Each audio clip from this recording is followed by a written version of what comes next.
Plastic bars tryna copy my steel. Copy my steel. Face the fact that ain't no cap, I'm real. And welcome back to the Early Bird Special. I am Chris Burdick. With me, as always, my co-host Sparky, and it is once again, as always, time to wreck that waiver wire. And Sparky obviously showing off the Dolphins merch right now after a huge win against the Rams last night. You want to get your spot? You want to get your thoughts in first, since it was a massive game for y'all. The defense looked great. It's up and down. I was with some buddies from work that a couple of them are Rams fans, and I heard it all, and I told him, we're 2-6. I haven't heard anything that you can throw at me, so go ahead, come at me. And I'm still upset. We should have had the Buffalo game last week, but you move on, and we're still alive. Yes, you are. We get the Raiders next week, so let's keep this rolling. And let's be honest, that's probably an automatic win. The Raiders team this year doesn't. I don't think so. I don't think there's anything called an automatic win in the NFL. You know what? That's absolutely fair. We've seen the Carolina Panthers win the last 2 weeks in a row. So you saw this same Raiders team beat the Ravens, so I'm not saying anything. This has been a very wild season when you really break it down. Some of these wins and losses are always just crazy to think about. But obviously, it is week 11. We are right into the thick of it, dang near on the precipice of fantasy football playoffs and actually college football playoffs as well. Hopefully, we'll have a little bit of news about that here in the upcoming episodes being released for EBS. But as of right now, we will focus on the best pickups and drops for you in the week that we have found through our constant digging of fantasy footballness, because I know myself and Sparky have been very busy this week trying to stay alive in our fantasy football leagues. I am keeping afloat, thank goodness, in our work league. I didn't expect it. Unfortunately, lost by 5-6 points because A-Chain just barely inched out Cooper Kupp somehow. I still have to figure that out, but you are the commissioner, so I guess I should gripe at you now, shouldn't I? Okay, Greg. Well, we'll get right into it. First and foremost, let's start with the quarterback position and one of the biggest stories of the week. Dak Prescott of the Cowboys done for the year. He's officially sidelined, and as bad as the Cowboys have been this year, they're not seeing playoff time, which means Dak is done for the year. So if he's on your fantasy football team, it is time to ship his butt out into the waiver wire abyss until next year, because he will not be returning. Personally, my quarterback to look for this week to potentially replace him, once again, Sparky, as we've said all year long, we have been notorious for picking players that have gone off, and then we've been notorious for picking players who have been the year to pick up, and then the next week they've crushed it. So I think this one, once again, is another one of those moments. Justin Herbert being the player that I'm referring to. You chose him last week. I'm going to choose him this week. I heard a very interesting statistic while listening to their game over the weekend. Justin Herbert, since the bye week, okay? Now, mind you, the Chargers offensively through the air were really slow. I understand that. But since their bye week in week 5, I'm going to read off these to you. Justin Herbert's had 1,300 yards, 6 touchdowns, 0 interceptions on 66% completion rating. And they've crushed every single game, and they've played really, really good defenses. And this week, I love the matchup against a soft defense in Cincinnati, the number 28 ranked defense when it comes to points to quarterbacks. So if you are a Justin Herbert owner, as I believe, 57% of you are at the moment for NFL leagues, or if you're looking for a quarterback and you just so happen to be in a league that doesn't believe in Justin, it may be time to believe in him, because starting this week, looking forward, his schedule is going to be a lot easier, which means a lot more points coming his way. I totally agree. And going back to the Dallas thing, I read after that Cooper Rush horrible showing that they're even tinkering of maybe Trey Lance starting this week. So I would still even steer away from either one of those quarterbacks, even if That's fair, because Trey has no positive side, in my opinion, that we have seen. And if they came into the season and Cooper Rush was over you, and we've already seen how absolutely just destructively bad that could be on offense, it couldn't get much worse, I guess, but we've seen Trey Lance play really, really bad. Well, I like the Herbert pickup. That was the same one I had last week, but I'm gonna go with if you're fishing real deep in that water, go with Drake May. Drake May will be playing with that soft defense against the Rams at home in New England. Only 3% have picked him up, but May struggled this last week against that strong Bears defense in Week 10. But the rookie is held to double digits since becoming the starter, and I like that matchup against the Rams. The Rams front seven is very young, so I also like that. But the only thing that I'm going to warn people about is the offensive line of the Patriots has been awful this year, and honestly, will probably continue to be awful until they address that in the off season. But Drake May has shown that it doesn't matter how bad that offensive line is. He can use his legs just as much as he can use his arms. So I love that pickup as well, Spark. Let's move on to the running backs real quick. Now, this first one that I have for you is a pickup, and it's actually a pretty interesting story that I've been reading up as of late. But if you're a Denver Broncos fan, you know exactly where I'm going with this. Your new running back number one, and this is a big key. If anybody out there is in desperate need of a running back, this is your chance to pick up a new starter who will get the majority of the carries. But Audric Estime from Denver, it has about 45% of the carries last week after Sean Payton has officially pulled the plug on Javonte Williams in that entire situation, that entire project. Looks like they will not be going forward with him at running back. Too many fumbles to count, unfortunately. And this kid, they've been talking nothing but good about him. So if you are in desperate need of a running back, like I've said, and we've been very, very thin the last couple of weeks, this could potentially be your chance to pick up a sleeper in actually a pretty dang good offense going forward with Sean Payton and Bo Nix at the helm. I love that pickup. I was that was one of the guys I was looking circled around when I was doing my prep, and I didn't know how to say his name, so I stayed away from him. I'm gonna I go. probably butchered it. I'm not gonna lie to you. I most likely butchered that name. That is most likely not how you pronounce his last name, but I am doing my best. I apologize. Well, I like the Gus Bus. It's riding again out in the Chargers after missing the last month with an ankle injury. Edwards led the Chargers with 55 yards and double carries, four of those in the red zone. So if you have the PPR league and are just looking for somebody to maybe just fall into the end zone once or twice, I think Gus Edwards against that weak Bengals defense might be a nice filler this weekend. And a defense that knows very, very well, being somebody who's played with the Baltimore Ravens for years. And you're right, Gus just finds the end zone. That's the best thing he does on the football field. So it does not surprise me if he would fall into at least one this week against that soft defense in Cincinnati. But I'm also going to highlight one running back that personally I think you should stay away from, not only this week, but for the rest of the season. And that's Jaylen Warren in Pittsburgh. And now, mind you, Jaylen's a great running back. I'm not going to knock him in any way, shape, or form. And the way that Arthur Smith runs his team, he does like to run dual back, especially that scat back and power back split, which he has with Najee Harris and Jaylen. But here's the biggest thing that I'm going to look at here.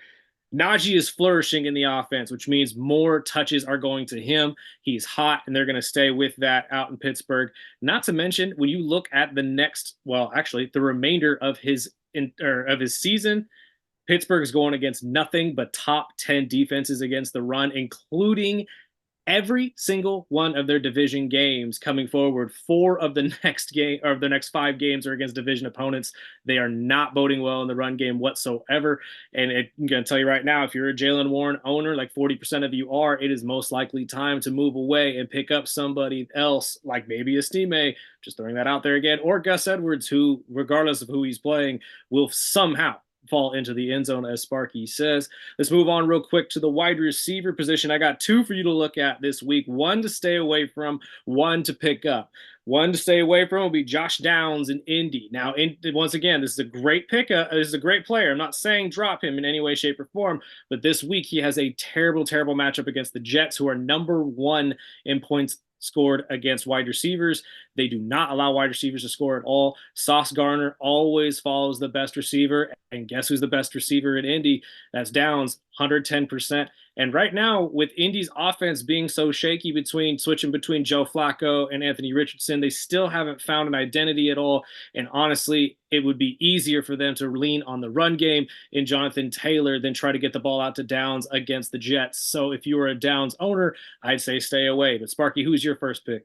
I like Quentin Jefferson. Not a lot of people have picked him in fantasy. He's only got 12% picked up, and I'm going to ride that Charger wagon right now. He's playing against these Bengals with which a lot of quarterbacks have been ripped up. But not only that, he now has hit pay dirt 5 times in the last 7 weeks and has scored double-digit fantasy points in most of his outings this season. He's one of those, as San Diego, or not San Diego, after the Chargers kind of started out rough and slow in the beginning of the season, it looks like your quarterback Herbert that you mentioned in the beginning is starting to find his groove. And I think Quentin Johnston is, like I said, scored 5 times in the last 7 games, and he's going to be one of those recipients of those long touchdowns from Herbert. Consistency kills, and right now the Chargers are desperately looking for that number 1 receiver, and Johnston has been that guy to score as much. So I love that pickup. And another team that's desperately looking for help in the wide receiver range leads me to my next pickup as well, or at least keep an eye on, not necessarily pickup. It's still yet to be determined, but I'm going to say Marquez Valdez-Scantling out in New Orleans. Now, obviously, New Orleans being super thin in the wide receiver room, playing Atlanta last week, pulling off a W that unfortunately my Falcons were destined to lose. I did. I knew this was coming. Anybody who watches the NFC South, no team is going to go undefeated playing each other. And honestly, it's always a split every single time who's playing at home between Atlanta and New Orleans. Coming off a week where they just fired their head coach, New Orleans was fired up. They were ready to play for Coach Rizzi. I think they want Coach Rizzi going forward. And I think that would be the smartest move that New Orleans could do going forward, but that's beyond the pale. We'll get into that in our NFL rundown episode here coming soon. But Marquez Valdez-Scantling, obviously 3 catches, over 100 yards, 2 touchdowns, had 30 points, his biggest game of the year, obviously. But the only thing that I'm worried about when it comes to this pick, he has not been targeted more than 3 times in a game. This could change, obviously, if this entire situation in New Orleans continues and their receiver room continues to be this thin, could force some chemistry between him and Derek Carr, which Derek has done multiple times in the past with guys like Shaheed, Olave, going back to his Raider days, multiple receivers over there, including Renfro. He loves the speed threat. Valdez-Scantling is always a speed threat. So personally, it could be somebody to look at going forward, especially if he has another great week this week going forward against, I believe, oh, you know what? I did not write down who the Saints are playing this week, so I'm not 100% sure on that. But it is a potential good wide receiver to look at going forward. Spark, do you have anybody else to look at? Not at receiver, but moving over to tight end, I do. I know we brought him up over the over the season, but Mike Gesicki now with T. Higgins still not on the field. Gesicki's had 5, 6 plus targets each game since T. Higgins is hit, and he was held to 4 grabs for 30 yards, but I would not give up on him right now. As the previous 5 games, he had at least 4 to 5 targets each game, and 2 touchdowns a week earlier. So these tight ends this year have been so hit and miss.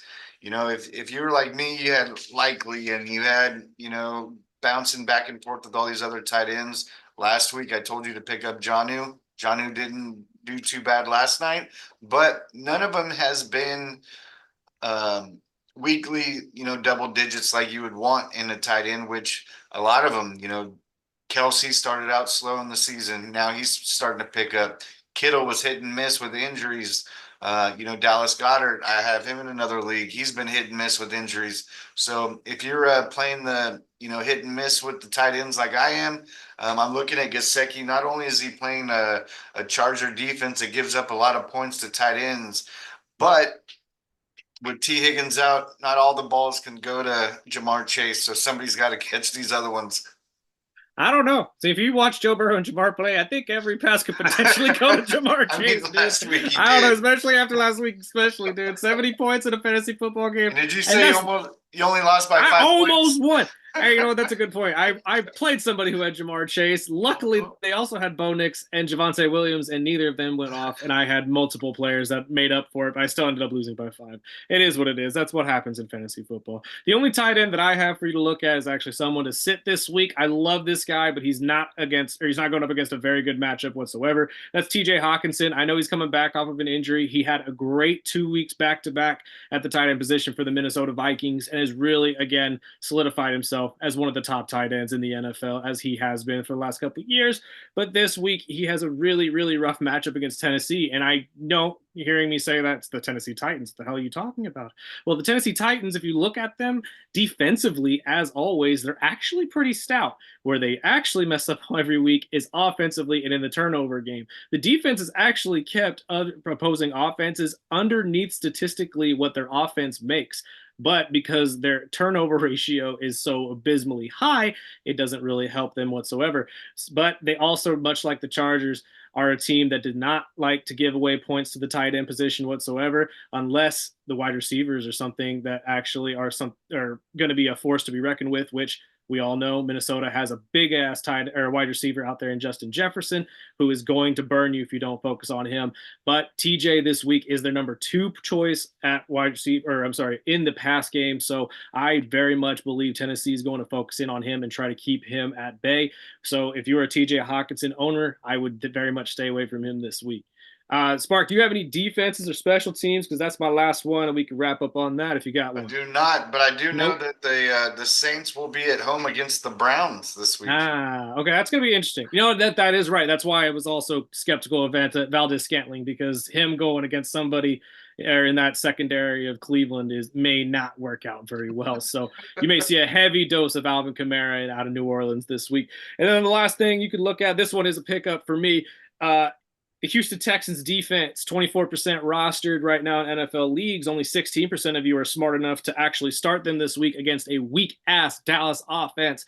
And we've already mentioned Dak Prescott being out for the rest of the year. It is absolute dumpster fire time in Dallas. It might actually be the first time in football fans' lives that we could sit there and say, thank God the Dallas Cowboys are as sucky as we all believe they are.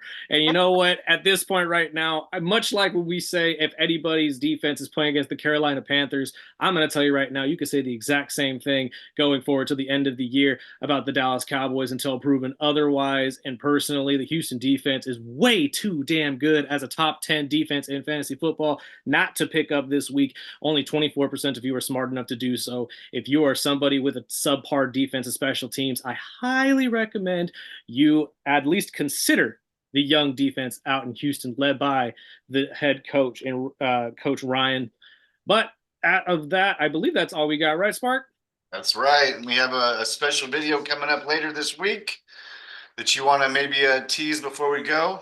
Yeah, we just look out in the next couple days. We'll be sitting down with a good buddy of mine, Jeff Lodemeyer. Lodi, as I like to call him. He's a longtime Vikings fan. I want to pick his brain on what the Vikings have been able to do and the NFC North as a whole, as arguably the best football team in the NFL right now is out of there in the Detroit Lions, a team that threw 5 interceptions. This is a wild stat, and I will end on this one too that I read. 5 interceptions from Jared Goff in 3 quarters, essentially. Let's call it 3 quarters, because he didn't throw one in the 4th. Did you know Jared's had 7 games where he's thrown 4 or more interceptions? And guess what his record is in those games? He's won them all. 7-0. Yep, I believe that it. is incredible, dude. Like, if you want to talk about a quarterback, especially a number 1 overall pick with the most unconventional start, or at least career in total, Jared Goff has to be on the top of this list, or at least in the top 5. Like, this kid's career, from his start with the Rams and Sean McVay, essentially being blamed for them losing the Super Bowl, which was absolute horseshit, sent away for Matt Stafford, which I understand. You won the Super Bowl the next year with Matt. But now looking forward, dude, Jared looks like he could potentially be arguably the most accurate quarterback in NFL history, if not one of them, and a multiple-time Super Bowl winner if Detroit actually lives up to this hype. So, but yeah, we'll be talking more and more about this here in the next episode coming up. Just get you a couple talking points up through week 10, get us caught up in football. We've been talking a lot of wrestling. We haven't been able to get back to football, so we want to at least dive into that before the next Wrestling PLE, because Royal Rumble is right around the corner. And it is going to be a damn good Royal Rumble this year. Not to mention, obviously, Survivor Series War Games is right around the corner as well. So we got to get that one in there with our boy KG, who will be jumping back in with us. Lodi might be as well. And another special guest that we'll tease later on. So listen on to that. It's a very good friend of both me and Sparky's that we've known for a very long time, and one of the more educated wrestling fans that I have known in my entire life. So, but look out for those videos. They'll be coming very, very soon. Just like I've always, if you like what you heard, like, subscribe, share with your friends, let everybody know about us, share as much as you possibly can. We really appreciate you. We love the fact that our viewers are going up. We love the fact that you guys are loving the clips as well. We're hoping to get a couple more of those out there for you in the coming weeks. But Spark, that's all I got, my brother. You got anything? No, that's it. Follow us on Instagram, Facebook, YouTube, and we'll talk to you later.